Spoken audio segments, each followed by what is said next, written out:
கர்த்தராகிய இயேசு கிறிஸ்துவின் நாமத்தினாலே உங்கள் அனைவருக்கு அன்பின் வாழ்த்துக்கள். இந்த லெந்து நாட்களில் கூட நாம் தொடர்ச்சியாக கர்த்தர் இந்த லெந்து நாட்களில் நம்மிடத்தில் எதிர்பார்க்கிற சில குணாதிசயங்களை, சில காரியங்களை நம்ம தொடர்ந்து தியானித்து கொண்டு இருக்கிறோம். இந்த நாளில் கூட விசேஷ விதமாக நம்ம கடந்த வாரத்தில் தியானித்ததனுடைய அடுத்த பகுதியாக அர்ப்பணிப்பு என்ற தலைப்பில் நம்ம தியானிக்க இருக்கிறோம்.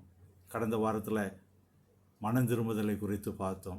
உலக பிரகாரமாக இருக்கிற 40 நாள் நோன்பு இருக்கிற காரியங்கள், 40 நாள் விரதம் அப்படின்னு சொல்லி நாம் உபவாசம் இருந்துட்டு செல்லுகிறதான வாழ்க்கை அல்ல என்று சொல்லி கடந்த வாரத்தில் நம்ம தியானித்தோம்.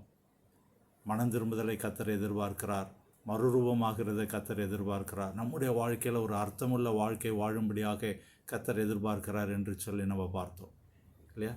அந்த மாற்றத்தை கர்த்தர் எதிர்பார்க்கிறார். அப்போ அந்த மனம் திரும்புதல் ஒரு முக்கியமான ஒரு ஆஸ்பெக்ட் என்று சொல்லி நம்ம பார்த்தோம். அந்த மனம் திரும்புதலுக்கு அடுத்தபடியாக ஆவிக்குரிய வாழ்க்கையில் காணப்பட வேண்டியது அர்ப்பணிப்பு. கர்த்தர் நம்மிடத்தில் எதிர்பார்க்கிற ஒரு காரியம் அர்ப்பணிப்பை கர்த்தர் நம்மிடத்தில் எதிர்பார்க்கிறார் என்று சொல்லி அந்த அர்ப்பணிப்பு என்றால் என்ன இல்லையா, அது ஒரு முக்கியமான ஒரு கேள்விக்குறி.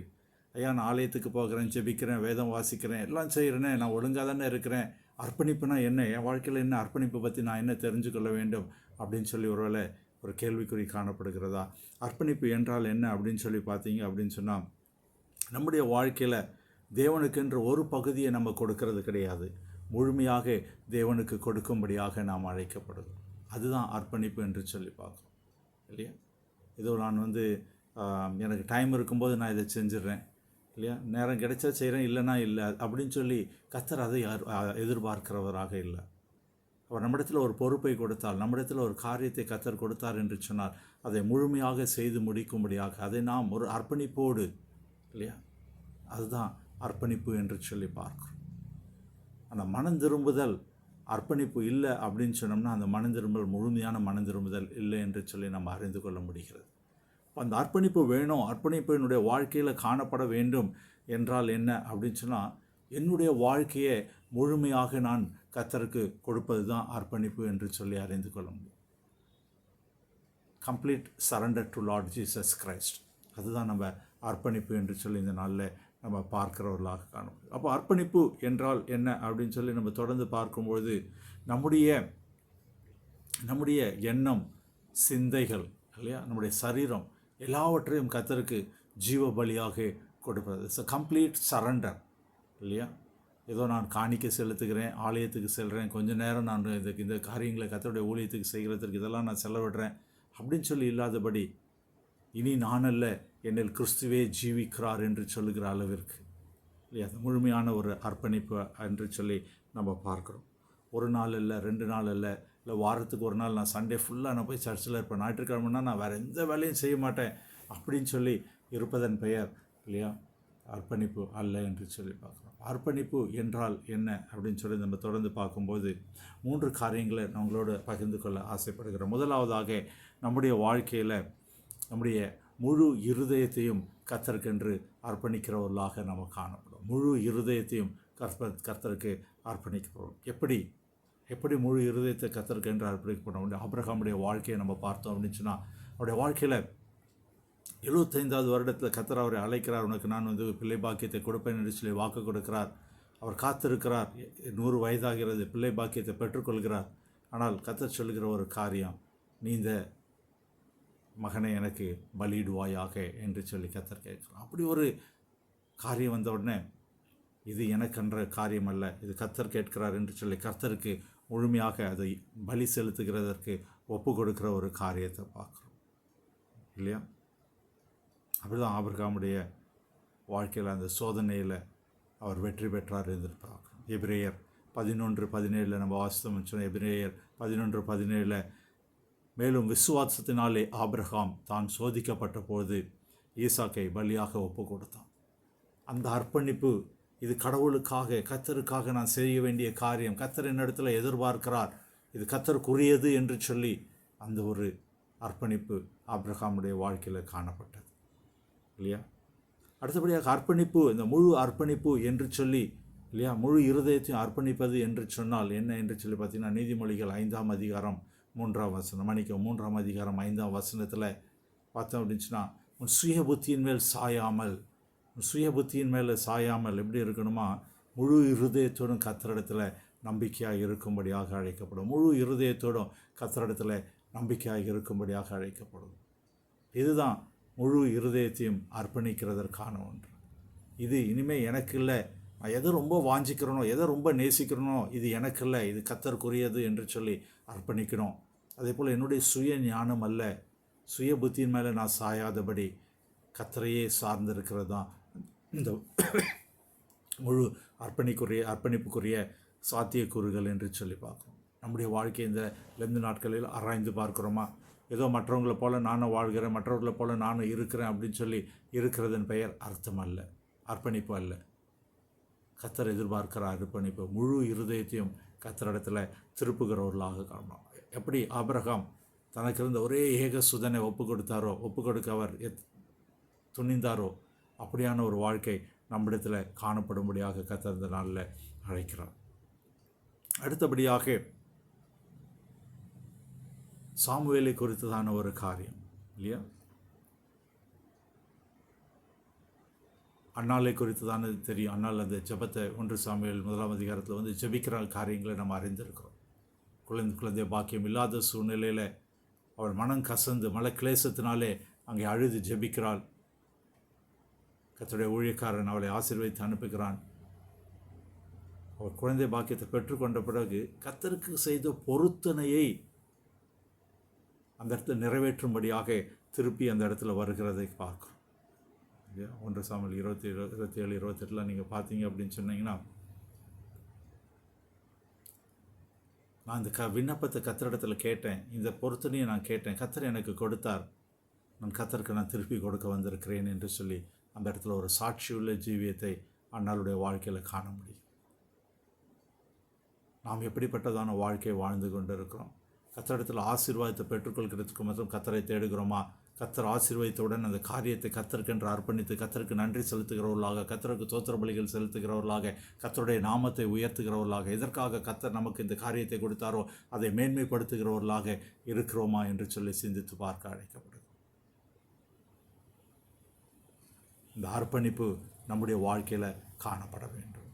முழுமையான அர்ப்பணிப்பு என்று சொல்லி பார்த்தோம். அடுத்தபடியாக நம்ம பார்த்தோம், நம்முடைய முழு வாழ்க்கையும் கர்த்தருக்கென்று அர்ப்பணிக்க வேண்டும். எப்படி சாமுவேலை கர்த்தருடைய சந்நிதானத்தில் எடுத்து முழு அவருடைய கர்த்தருக்கென்று ஒப்பு கொடுத்தாங்களோ, அதே போல் நம்மை அழைத்த அழைப்பு என்று சொல்லி ஒன்று உண்டு. அநேகருக்கு அழைப்பு என்ற உடனே இது ஊழியக்காரங்க செய்ய வேண்டிய வேலை, ஊழியம் என்பது ஊழியக்காரங்க செய்ய வேண்டிய வேலை அப்படின்னு சொல்லி அநேக நேரங்களில் தட்டி கழிக்கிறவர்களாக நம்ம காணப்படுது. இயேசு கிறிஸ்து இந்த உலகத்திலிருந்து பரமேறி செல்லும்பொழுது அவர் எல்லாருக்கும் கொடுத்த கட்டளை, பிரதான கட்டளை என்று சொல்லி அழைக்கப்படுது. நீங்கள் உலகம் எங்கு போய் சர்வ சிருஷ்டிக்கும் சுவிசேஷத்தை அறிவிங்கள் என்று சொல்ல அந்த பிரதான கட்டளை கர்த்தர் நமக்கு கொடுத்திருக்கு.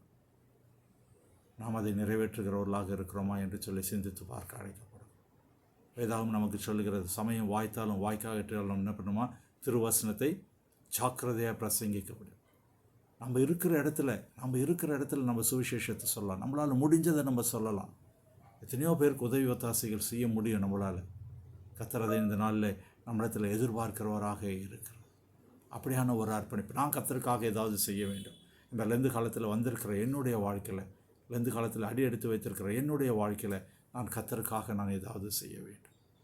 அந்த ஒரு அர்ப்பணிப்பு, இது இந்த 40 நாளில் மட்டும் செய்துட்டு போகிற ஒரு காரியம் இல்லை. 40 நாளில் நான் வேதத்தை வாசிக்க போகிறேன், 40 நாள் நான் உபவாசித்து ஜெபிக்க போகிறேன், 40 நாள் இதை செய்ய போகிறேன் அப்படின்னு சொல்லி வாழ்கிறதான வாழ்க்கை இல்லை.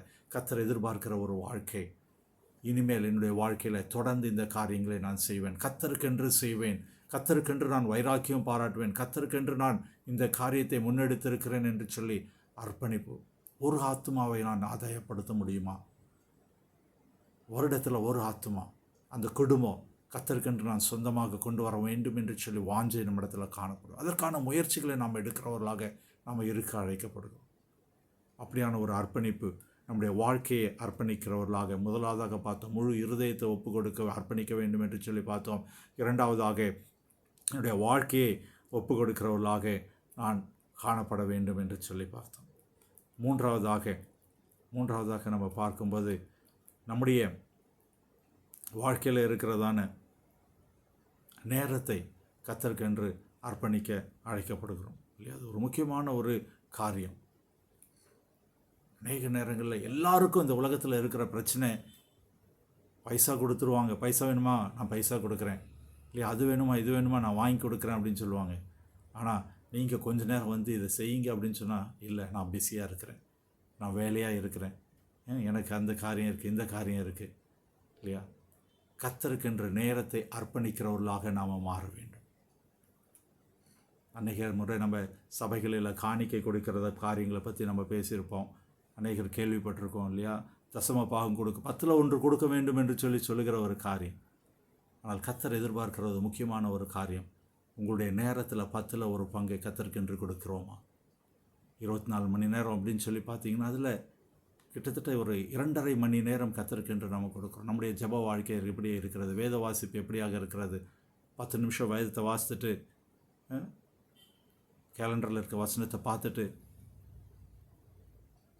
நம்ம ஜெபத்தை கர்த்தர் கேட்கிறாரா இல்லையான்ற உணர்வு கூட இல்லாதபடி சொல்லி ஜெபித்து விட்டு கடந்து செல்கிற வாழ்க்கையை வாழ்ந்து கொண்டு இருக்கிறோமா?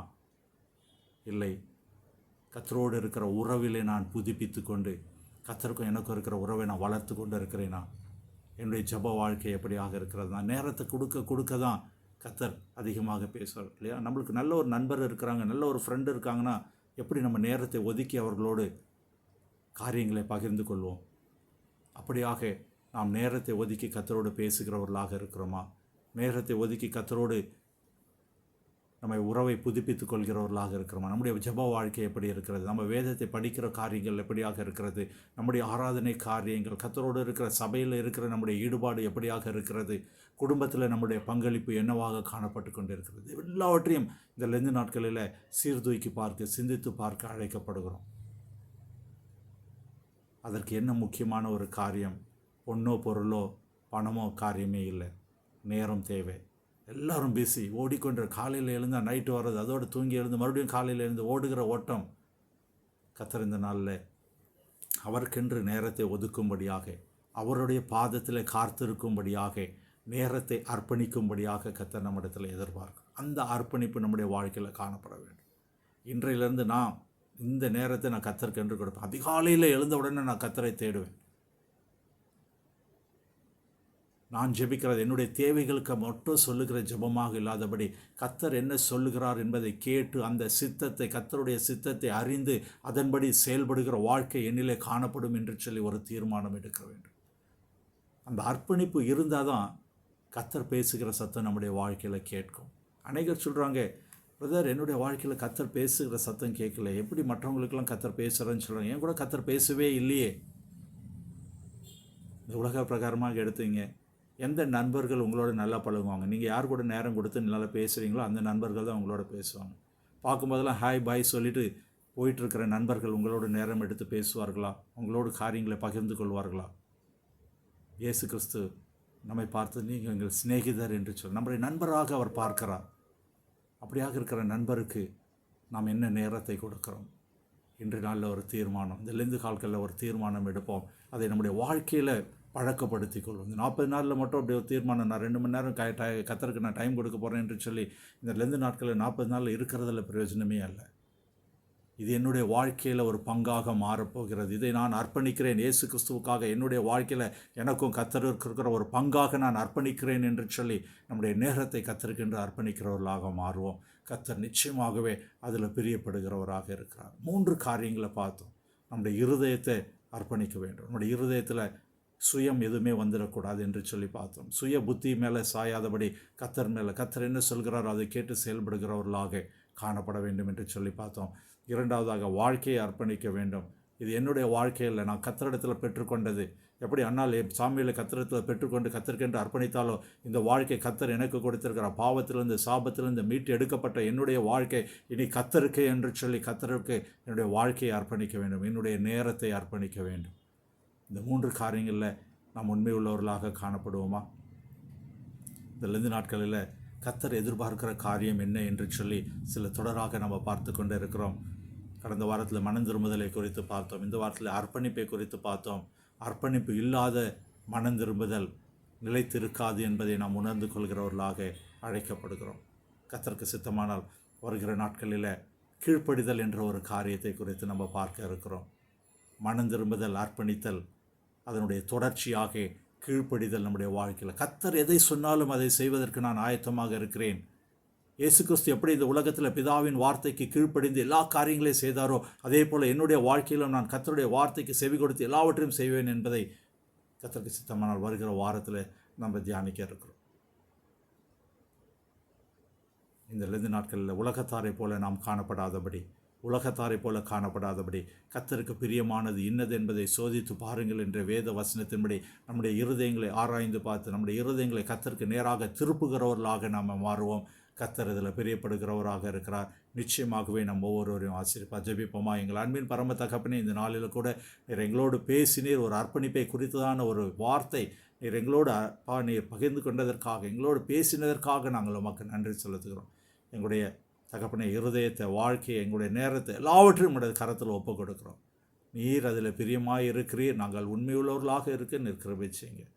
கர்த்தர் நீர் எங்களை எடுத்து பயன்படுத்த போகிறபடினால, உங்களுடைய ராஜ்யத்தை விரிவாக்க, உங்களுடைய ராஜ்யத்தை கட்ட ஒவ்வொருவரையும் நீர் எடுத்து பயன்படுத்த போகிறபடினாலே நாங்கள் உமக்கு நன்றி செலுத்துகிறோம். யாரெல்லாம் இந்த நாளில் அர்ப்பணிப்பேன் என்று சொல்லி வாக்கு கொடுத்துருக்குறாங்களோ, நீர் அவர்களை எடுத்து பயன்படுத்துங்க. இயேசு கிறிஸ்துவின் ஜெபிக்கிறோம் நல்ல பிதாவே. ஆமேன், ஆமேன். கர்த்தர் உங்களை ஆசீர்வதிப்பாராக. ஆமேன்.